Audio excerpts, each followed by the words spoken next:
सकती, सरकारी ज़मीन है, वहाँ पर नहीं हो सकती। उस वक्त बहुत सारे लोग मज़ार के पक्ष में आए थे। कुछ राजनीतिक दल भी थे जो मज़ार के पक्ष में आए थे और ये कहते हैं कि नहीं साहब, ये तो अनावश्यक की राजनीति की जा रही है।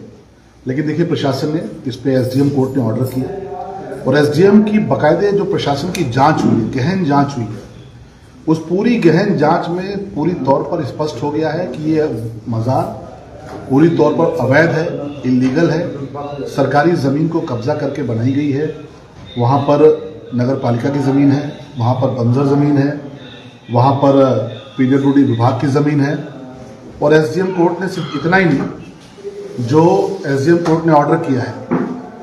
एक गहन जांच के बाद मौका मिला सबको अपनी बात रखने का, मज़ार के से जुड़े जो लोग हैं वह भी गए। उन सारे लोगों की बात सुनने के बाद एसडीएम कोर्ट ने जो ऑर्डर किया है उसमें स्पष्ट कहा है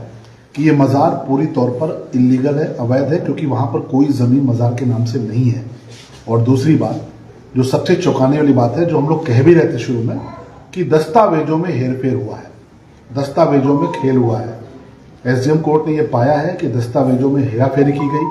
जो डॉक्यूमेंट से उनके अंदर छेड़छाड़ की गई है, उसके अंदर कूट रचित दस्तावेज तैयार किए गए कब्रिस्तान और मज़ार का नाम चढ़ाने के लिए। ये बहुत ही गंभीर विषय है और मैंने प्रशासन से कहा है कि अब जबकि खुद प्रशासन की जांच में ये पाया गया है कि ये मज़ार अवैध है, कोई ज़मीन उनकी नहीं है, नगर पालिका की ज़मीन है, बंजर की ज़मीन है, और यह भी पाया गया है कि फर्जीवाड़ा करके, हेराफेरी करके और सरकारी ज़मीन कब्जा की गई है। और वो ज़मीन की कीमत क्या है? अरबों रुपए उस ज़मीन की कीमत है। तो मैंने प्रशासन से कहा है कि इस पर त्वरित कार्रवाई करते हुए जल्द से जल्द इस मज़ार पर बुलडोज़र की कार्रवाई की जाए, इसको ध्वस्त किया जाए, इसको पूरी तरीके से वहाँ से हटाया जाए, क्योंकि शहर के बीचों बीच में करोड़ों की अरबों की ज़मीन पर, और जो ज़मीन सरकारी है, उस ज़मीन पर इस प्रकार का कब्जा स्वीकार्य नहीं है। मैं धन्यवाद देना चाहूँगा उत्तर प्रदेश के यशस्वी मुख्यमंत्री माननीय योगी आदित्यनाथ जी को, कि जिन्होंने इस मामले में, हम लोगों ने जब उनसे अनुरोध किया तो उन्होंने प्रशासन से कहा कि इसमें जांच करके जो सही हो कार्रवाई की। और आज ये उनकी ही सरकार की देन है, उनकी ही सरकार में संभव है कि इस प्रकार से बनी हुई अवैध मज़ारों को लेकर जांच पड़ताल भी हो पा रही है। दुखद पहलू ये है कि राजनीति करते हुए ये जो हम लोगों ने देखा है कि हेरफेर जो हुआ है, जो कागजों में गड़बड़ी हुई है, तो उस वक्त में हुई है जब उत्तर प्रदेश में समाजवादी पार्टी की सरकार थी। ये बहुत दुखद है कि समाजवादी पार्टी की सरकार में अरबों रुपए की संपत्ति, जो पब्लिक प्रॉपर्टी है, जिसपे देवरिया के लोगों का हक है, देवरिया के आम व्यक्ति का हक है, उस अरबों रुपए की प्रॉपर्टी को रातों रात हेरफेर करके, कागजों में, दस्तावेज में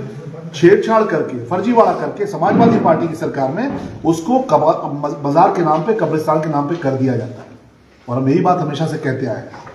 कि जो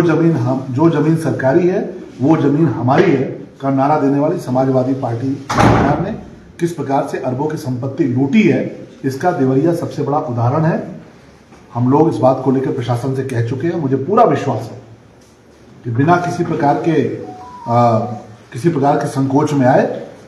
प्रशासन की जांच में स्पष्ट हो चुका है, प्रशासन बहुत जल्द इस अवैध मज़ार को ध्वस्त करेगा। और मैंने प्रशासन से संबंधित जो गोपनीय शाखा है उनसे भी कहा है कि मज़ार पर जो गतिविधियां चलती है उनकी भी जांच की जाए, क्योंकि ये पिछले दिनों देखने में आया था कि जो लव जिहाद की घटनाएं कुछ हुई हैं माइनर बच्चियों के साथ, नाबालिग बच्चियों को लेकर अपहरण करके, अगवा करके उनके साथ जो कुकृत्य हुआ है, उसमें ऐसे लोग जो वकील रखने की क्षमता नहीं रखते थे, जो लव जिहादी थे, जिनके पास वकील रखने की क्षमता नहीं थी, उनकी तरफ से 50-50 हज़ार, 1 लाख रुपए फीस देने वाले वकील कहाँ से खड़े हो रहे थे, उसका भी संबंध इस अवैध मज़ार से है। और इसलिए आप सब, चूंकि देवरिया के पत्रकार साथी, आपने प्रश्न उठाया है, ये डॉक्यूमेंट आ चुका है प्रशासन की तरफ से, इसकी कॉपी मुझे भी दी गई, क्योंकि मैं इसमें शिकायत करता था, एक आम नागरिक के तौर पर शिकायत करता था। मैं बहुत धन्यवाद देना चाहूँगा देवरिया के सभी लोगों को जिन्होंने इस लड़ाई में साथ दिया, और स्वर्गीय राम